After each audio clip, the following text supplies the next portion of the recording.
Hello दोस्तों, आप सभी का मेरे यूट्यूब चैनल में स्वागत है। और आप लोगों के लिए एक इन्फॉर्मेशन है कि इस चैनल का नाम अब प्रेम की पाठशाला हो गया है और अब ये प्रेम की पाठशाला के नाम से जाना जाएगा। और इस चैनल में हम लोग अभी JSSC CGL को लेकर एक खोट्टा स्पेशल सीरीज चला रहे हैं। और इसमें हम लोग जो खोट्टा भाषा का जो सिलेबस है उसमें हम लोगों ने जो गद्य भाग था उसको हम लोगों ने कंप्लीट कर लिया है। आज हम लोग पद्य भाग को पढ़ना स्टार्ट करेंगे और इसमें हम लोग देखेंगे जितने भी कविताएं हैं पद्य भाग में उस सब को हम लोग एक एक करके पूरा करेंगे। चलिए बिना किसी देरी के आज का ये सेशन शुरू करते हैं। तो आज हम लोग बात करेंगे दामोदर कोराएँ के बारे में और इसमें जो भी MCQ होंगे उस MCQ को भी हम लोग साथ ही साथ करते जाएंगे और एक क्विक रिवीजन देखेंगे और MCQ को भी कंप्लीट करते चलेंगे हम लोग। तो सबसे पहले हम लोग इसका इंट्रोडक्शन देख लेते हैं।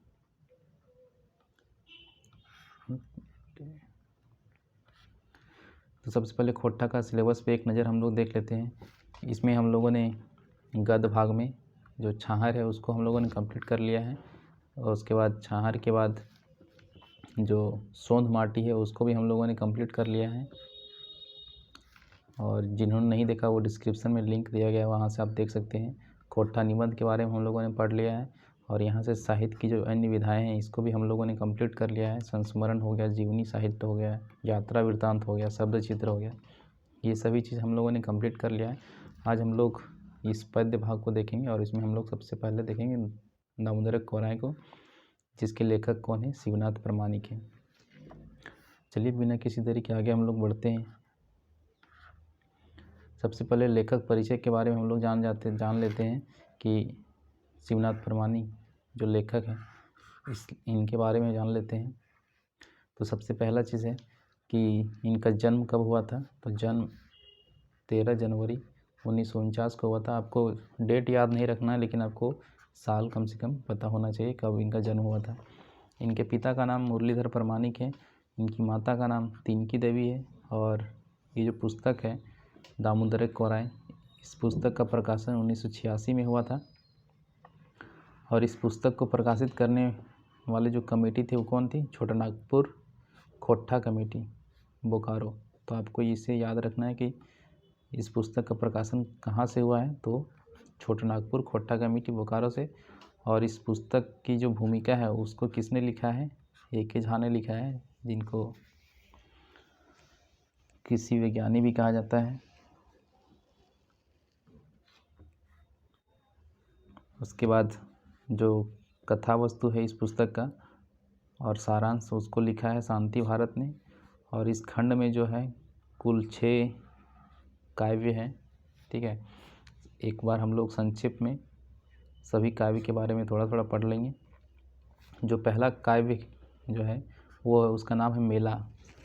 सर इसमें क्या बताया गया है कि झारखंड के प्राकृतिक और प्राचीन जो निवासी थे उनके स्वभाव और संस्कार का वर्णन किया गया है। इसमें दामोदर नदी का जिक्र आया है और उसके किनारे एक मगध राज्य है और वहाँ के जो राजा हैं उमादित्य, ठीक है, उनके द्वारा वहाँ पे गढ़ बनाया गया है और फिर झारखंड को स्थापित किया गया है।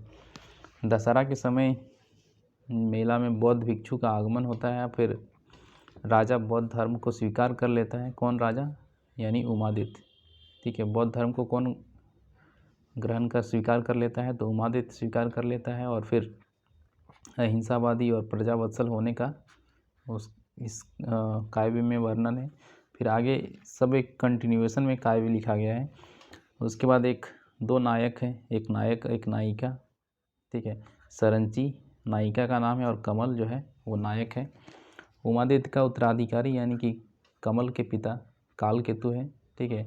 और उमादित्य के पुत्र हैं कालकेतु, जो हिंदू धर्म को स्वीकार करते हैं। लेकिन आपको यहाँ पर ध्यान रखना, जो उमादित्य है वो क्या है, वो उन्होंने बौद्ध धर्म को अपनाया है, ठीक है। इन्होंने बौद्ध धर्म को अपनाया, लेकिन उमादित्य का जो पुत्र है कालकेतु, इसने किस धर्म को अपनाया है, इसने सनातन धर्म को स्वीकार किया है, ठीक है। तो आपको इसको ध्यान में रखना है कि इन्होंने सनातन धर्म को स्वीकार किया है। लेकिन कालकेतु का जो चरित्र है वो काफ़ी विलासी है और क्रूर है। फिर कालकेतु का पुत्र है कमल केतु, जिसको कमल भी कहा जाता है।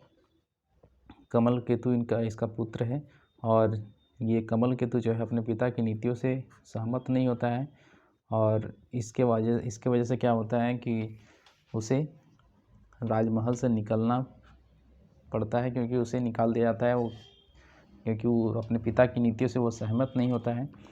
फिर एक बार क्या होता है, बाघ राज्य जो है वो पागल बाघ के वजह से काफ़ी लोग, जनता जो है वो यानी प्रजा जो है वो परेशान रहती है। तो फिर सैनिक भी जो बाघ को मारने में असफल रहते हैं, तभी कमल केतु जो है उस बाघ को मारने के लिए स्वयं जाता है जंगल पे। उसके बाद जब जंगल में जाता है तो उसी समय क्या होता है, उसकी मुलाकात एक घटवार की बेटी जिसका नाम है सरंची, ठीक है, घटवार की बेटी जिसका नाम है सरंची, वो भी जंगल में जाती है। तो जाने के पीछे उसका कारण होता है कि आदिवासियों में, झारखंड में आपने देखा होगा कि सोहराई पर्व होता है, जो कि गाय बैल के लिए उसमें पूजा किया जाता है। तो उसमें क्या होता है, जो काड़ा होता है ना, काड़ा, ठीक है, उसको बांध के रखा जाता है, खूंटा हुआ रहता है, उसको बांध के रखा गया जाता है, और वो क्या होता है, वो भाग जाता है। अब भाग जाने के बाद क्या होता है कि उसको खोजने के लिए सरंची चली जाती है जंगल में, और जब जंगल में चली जाती है तो फिर क्या होती है, जंगल में वो भटक जाती है। और फिर यही वजह से फिर क्या होता है, संयोग से कमल केतु और सरंची का जंगल में भेंट होता है। और फिर उसके बाद आगे बताया है कि जो बाघ था, पागल बाघ, उसके द्वारा कमल केतु के ऊपर आक्रमण हो जाता है, यानी हमला होता है। फिर उस हमले में थोड़ा सा घायल हो जाते हैं कमल केतु। फिर सरंची उसका जो है रक्षा करती है, और इस तरह से फिर उसका जान भी बचाती है। और पागल बाघ की फिर दोनों ने मिलकर फिर हत्या कर दी। उसके बाद जो तीसरा काव्य है इसमें, ठीक है, उसमें राजवैद्य के बारे में चर्चा है। राजवैद्य, ये राजवैद्य का जो नाम है वो है कमल धूमा, ठीक है, और ये धूमा जो है कमल केतु का इलाज करते हैं। और जब कमल केतु को धूमा को जब राजवैद्य जो धूमा है उसको पता चलता है कि कमल केतु का जो है वो तन नहीं मन भी घायल है, ठीक है, और वह है जो है सरंची के प्रेम में तड़प रहा है। तो फिर वो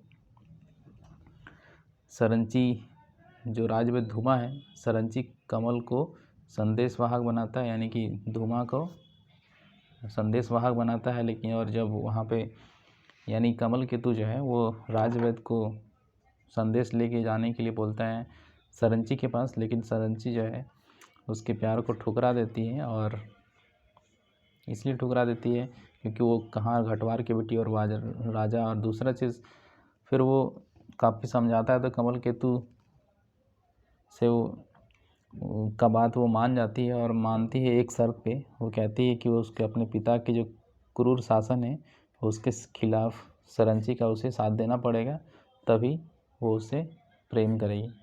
तो फिर कमल केतु अपने पिता के विरुद्ध, क्योंकि उनके पिता काफ़ी क्रूर राजा थे, तो वो उसका साथ दे देता है।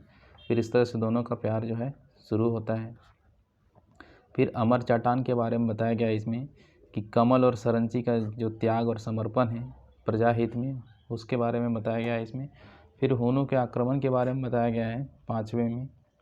फिर जो छठा सर्ग है इसमें हाड़वा के बारे में बताया गया है। इसमें दिखाया गया है कि दुर्गा मेला के समय भीषण वर्षा होती है और दामोदर नदी में भयंकर बाढ़ आता है, और मेला में जो भी दर्शनार्थी आते हैं वो बाढ़ के चपेट में आ जाते हैं। फिर कमल और सरंची दोनों अपनी जान की बाजी लगा देते हैं और लोगों की मदद करते हैं, और फिर स्वयं जो है नदी की धारा में बह जाते हैं, और इस तरह से जनता के हित में अपने आप को मौत के हवाले कर देते हैं सरंची और कमल। दोस्तों अब हम लोग इससे संबंधित MCQ करेंगे। अब देखिए जो पहला क्वेश्चन है वो है दामोदर कौराई के कवि के नाम बतावा। तो दामोदर कौराई के कवि का नाम क्या है? ऑप्शन ए शिवनाथ प्रामाणिक, बंसीलाल बंसी, BN ओहदार, या फिर प्रोफेसर विनोद कुमार। इसका सही उत्तर क्या हो जाएगा? ऑप्शन ए शिवनाथ प्रामाणिक। दामोदर कौराई काव्य कहिया प्रकाशित भेल है। तो ये कब प्रकाशित हुआ था ये आपको बताना है। 1983 में, 1986 में, 1980 ईस्वी में, 1990 ईस्वी में। सही उत्तर क्या हो जाएगा दोस्तों? Option B 1986। दामोदर कोराई के प्रकाशक के नाम है, यानी ये कहाँ से प्रकाशित हुआ था? बोकारो खोट्टा कमेटी, खोट्टा साहित्य कुटीर, खोट्टा साहित्य संस्कृति परिषद बोकारो, अखिल भारतीय खोट्टा परिषद भेंडरा। तो इसका सही उत्तर क्या है? बोकारो खोट्टा कमेटी, यानी कि पूरा नाम अगर देखें तो छोटा नागपुर बोकारो खोट्टा कमेटी। ठीक है, बोकारो खोट्टा कमेटी।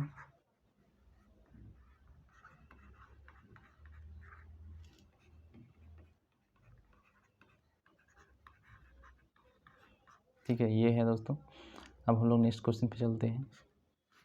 दामोदर कोराई में काय, ये देखिए यहाँ पे, एक मिनट रुकिएगा,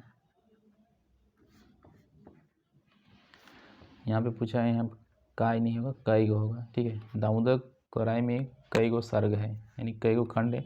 तो कितने खंड है? हम लोगों ने अभी देखा है 3, 4, 5 या फिर 6। ठीक है, तो कितने सर्ग है इसमें, कितने खंड है? तो 6 खंड है। दामोदर कोराई के मधुर काव्य कौन खोट्ठा विद्वान कहलहत? कौन खोट्ठा विद्वान है जिन्होंने दामोदर कोराई को मधुर काव्य कहा है? तो उनका नाम क्या है? श्रीनिवास पानोरी, ए.के. झा, या बी.एन. ओदार, या फिर विनोद कुमार। तो इसका सही उत्तर क्या हो जाएगा? ए.के. झा।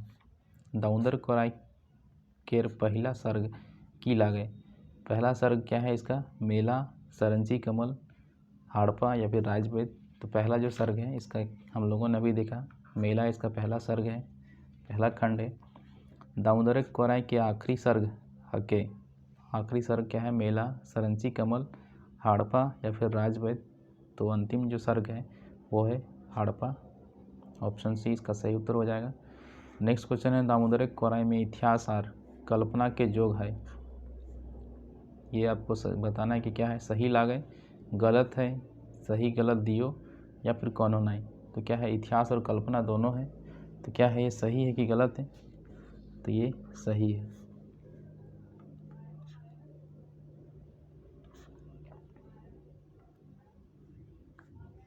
कमल केतु कौन काव्य के नायक लागे? ठीक है, कौन सा काव्य के नायक हैं कमल केतु? तो डिंडाक डोवानी के, दामोदर कोराई के, डाह नाटक के, या फिर मुक्तिक डहर के। तो उसका सही उत्तर क्या हो जाएगा? दामोदर कोराई। Option C. सरंची कौन काव्य की नायिका लागी? कौन काव्य की नायिका है सरंची? ये आपको बताना है। डिंडाक डोवानी, डाह नाटक के, दामोदर कोराई के, या फिर मुक्तिक डहर के। तो ऑप्शन सी इसका सही उत्तर हो जाएगा। कमल केतु ककर बेटा हले, किसका बेटा था कमल केतु? काल केतु राजा के, जोगना मांझी, सोहना घटवार के, तेतरा मांझी। तो सही उत्तर काल केतु। यहाँ पे मैं आपको बता दूँ, ये जो कमल केतु है उनके पिता का नाम क्या हो गया? एक मिनट,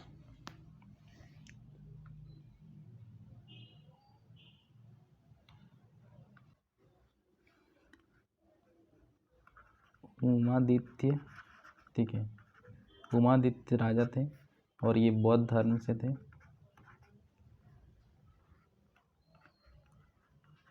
बौद्ध धर्म से।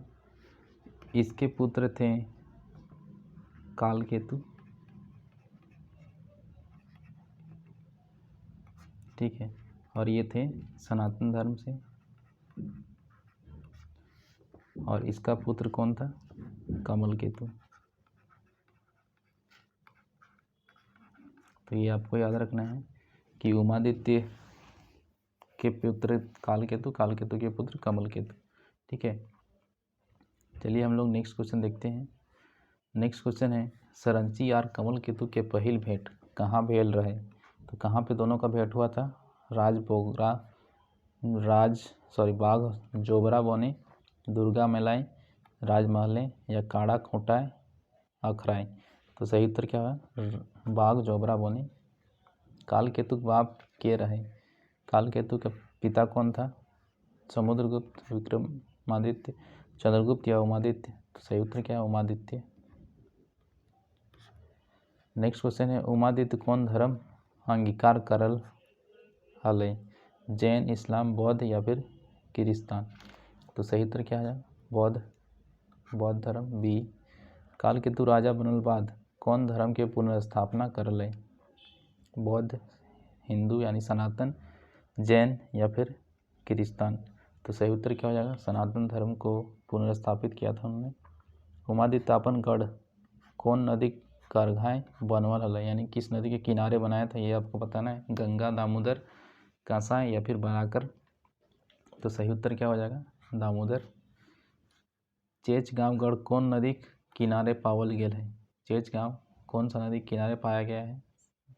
सबरनाखा, गरगा, कोयल या फिर दामोदर? तो इसका सही उत्तर हो जाएगा दामोदर। दामोदर कोराई में कौन भंगठल किला के आधार कथावस्तु बनवल गेल है? कौन सा किला है उसके भंगठल मतलब जो टूटा फूटा किला है उसके अवशेष पर ये कथा वस्तु बनाया गया है? गतरासगढ़, रामगढ़, चेचगढ़, चेचगांवगढ़ या फिर रातूगढ़? ये रातू होगा, ठीक है, रातूगढ़। तो इसका सही उत्तर क्या है? Option B, चेचगांवगढ़। नेक्स्ट हम लोग देखते हैं अगला क्वेश्चन। कालकेतु कैसन राजा रहे? कैसा राजा था कालकेतु? क्रूर, बिलासी आर अत्याचारी, उदास आर सदाचारी, प्रेमी आर वीर, अन्याय नाई करवैया? तो सही उत्तर क्या है? क्रूर और बिलासी था वो। सरंची कौन सामुदायिक बेटी छुआ हलई? ठीक है, यहाँ पे हलई होगा, हलई, ठीक है। सौतार, राजपूत, घटवार या फिर व्यापारी? तो सही उत्तर क्या है? घटवार। कमल केतु कीले बोन गेल हलई? हल या हलई, ठीक है, दोनों में से अलग है। तो कीले बोन गेल हलई। पागल बाघ मारे ले, सरंची काड़ा खोजे ले, सरंची से मिले ले या फिर शिकार के शौक पूर्वे ले? तो सही उत्तर क्या है? पागल बाघ को मारने के लिए गया था वो। कमल केतु के पागल बाघे हमला से के बचवैले, ठीक है। तो राजा के सिपाही, सरंची वाला, बोने का आदिवासी या फिर कोई नहीं? तो इसका सही उत्तर क्या है? सरंची वाला ने उसको बचाया। नेक्स्ट क्वेश्चन है राजा काल केतु कमल केतु के राजमहल से काहे बहरा देल रहे? क्यों उसको कमल केतु को काल केतु ने राजमहल से बाहर कर दिया था? क्योंकि वो प्रजा समर्थक बन गया था, राजा गलत नैतिक विरोध करे के चलते, राजों के खिलाफ प्रजा को उकसावे के चलते या फिर सभे? तो इसका सही उत्तर क्या हो जाएगा? सभे। नेक्स्ट क्वेश्चन है कमल केतु या फिर इसमें जो सही उत्तर होगा दोस्तों, इसमें आप सबसे जो परफेक्ट पूछेगा सबसे मुख्य कारण, तो ये इसमें ये हो जाएगा क्योंकि जो गलत नीति था उसका विरोध किया था, ठीक है। इस क्वेश्चन में जो है ये सभी होगा, ठीक है। नेक्स्ट क्वेश्चन है कमल केतु ककर प्रेम में पागल भई जाए? सुरुंगा रानी, सरंची वाला, बिजली रानी या फिर राज नर्तकी? तो ऑप्शन सी इसका सही उत्तर हो जाएगा। सरंची कौन शर्ते कमल केतु प्रेम के स्वीकार करो ही? तो किस शर्त के आधार पर वो स्वीकार करती है? राजा काल केतु खिलाफ लड़ाई में साथ दिए, बिहा कर राजरानी बनवे, किसानी करे या फिर कोनो बात? तो ऑप्शन ये इसका सही उत्तर होगा। काल केतु के खिलाफ लड़ाई में साथ देने की वजह से वो उसका प्रेम को स्वीकार करती है। झाड़ बोने मूसा आइल, काटे लागल गाछक जड़, ये पाताटा कौन कायबे आयल है? तो किस कायब में ये पाता आया है? झाड़ बोने मूसा आइल, काटे लागल गाछक जड़? तो इसका सही उत्तर क्या है? दामोदर कोराई। काल केतु राज वैद्य के की नाम हलय? जो राज वैद्य था उसका क्या नाम था? सोमरा, माधु, राधु या फिर धुआं? तो सही उत्तर क्या? धुआं नाम था उसका, ठीक है। और नेक्स्ट क्वेश्चन,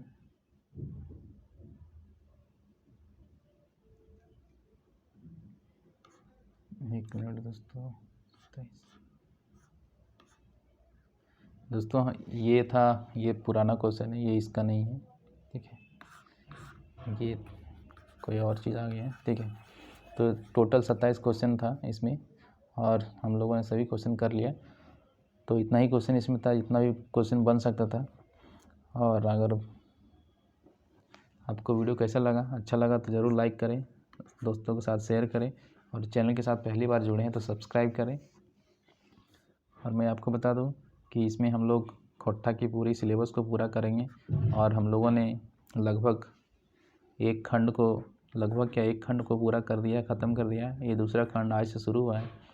अब हम लोग दूसरा खंड और तीसरा खंड भी हम लोग पूरा करेंगे और सभी खोट्टा का जो सिलेबस है उसको हम पूरा कंप्लीट करेंगे जल्द से जल्द और एग्ज़ाम आने से पहले ही पूरा करेंगे। तो चैनल के साथ बने रहें और अपने दोस्तों के साथ शेयर करें और सब्सक्राइब करें और साथ ही साथ बेल आइकन को भी क्लिक करें ताकि आपको नए वीडियो की नोटिफिकेशन मिल जाए। मिलते हैं नए वीडियो में, तब तक के लिए धन्यवाद। Take care.